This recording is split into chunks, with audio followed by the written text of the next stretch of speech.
महिनाको हामीले चाहिने चाहिँ खानाहरूको खर्च या पकेट खर्च या सबै कुराहरू जुन हामीले चाहिने जुन खर्चहरू छ कटाएर महिनाको हामी चाहिँ कति पैसा बाँच्छ, हामी चाहिँ महिनाको कति चाहिँ पैसा नेपाल पठाइरहेका छौँ रोमानियाबाट, त्यसैको बारेमा तपाईँले भिडियोमा बताउनु भएको छ। हेर्नुहोस्, हाम्रो चाहिँ स्यालेरी जुन छ महिना 3000 ल्याइयो र खानाको लागि चाहिँ 700 ल्याइ पाउँछ। र हामी यो कम्पनीमा 2 जना मात्र छ, म र दाइ साथी हुनुहुन्छ। अनि दुवैजनालाई चाहिँ फुड कार्डमा 700 ल्याइ हामीले पाउँछ। 700 ल्याइ मलाई, 700 ल्याइ मेरो साथी। अनि यसैमा चाहिँ हामी महिनामा 600 ल्याइ म आफ्नोबाट खर्च गर्छु, 600 ल्याइ मेरो साथीले खर्च गर्छ। अनि 100 ल्याइ हामी पर्सनल युजको लागि युज गर्छ। पर्सनल जे पनि हामी किन्न सक्छौँ, जस्तै तपाईँको जुत्ताहरू भयो, कपडाहरू भयो, सेम्पूहरू भयो, हाम्रो आफूले चाहिने सबै कुराहरू जे पनि किन्न सक्छौँ। यसै गरेर 600 वा 1200 हामी चाहिँ महिनाको खानामा खर्च गर्छौँ।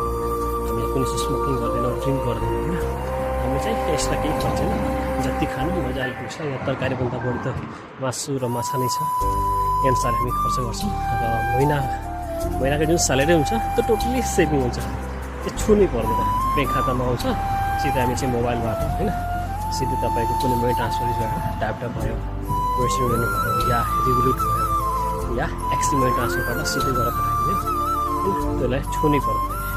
अरू फुड कार्डबाट नि सबै कुरो हुन्छ। फुड कार्डबाट सक्नुहुन्छ कसी जुत्ता किन्ने र कसी हामी कपडाहरू किन्ने। हेर्नुहोस्, फुड कार्ड तपाईँको सुपर मार्केटहरूमा मजाले चल्छ। जस्तै लिडेल भयो, कफलाइन, पेनी भयो, त्यहाँ चाहिँ तपाईँको यो फुड कार्ड चल्छ। त्यहाँ जानुहोस्, त्यहाँको जुन सुपर मार्केट छ लिडेल या कफलाइन, त्यसमा जुन पनि सामान छ जे पनि क्या सिधै किन्न सकिन्छ।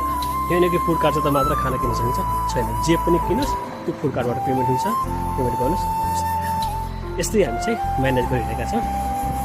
र सिधै बुझ्नुहोस्, तपाईँहरूले चाहिँ अहिले जुन हाम्रो 1 ल्याइ बराबर भयो 33 पोइन्ट जुन 50 नेपाली पैसा छ, त्यही दरमा तपाईँले मल्टिप्लाई गर्नु होला। त्यति चाहिँ स्यालेरी तपाईँको मजाले बचिरहेको छ। अनि अब दर बढ्यो, अझ राम्रो, अझ बढी स्यालेरी जान्छ। मतलब हामीले चाहिँ स्यालेरीले छुनु पर्दैन, स्यालेरी टोटली हाम्रो सेभिङ हुन्छ। भिडियो तपाईँलाई थ्याङ्क यू।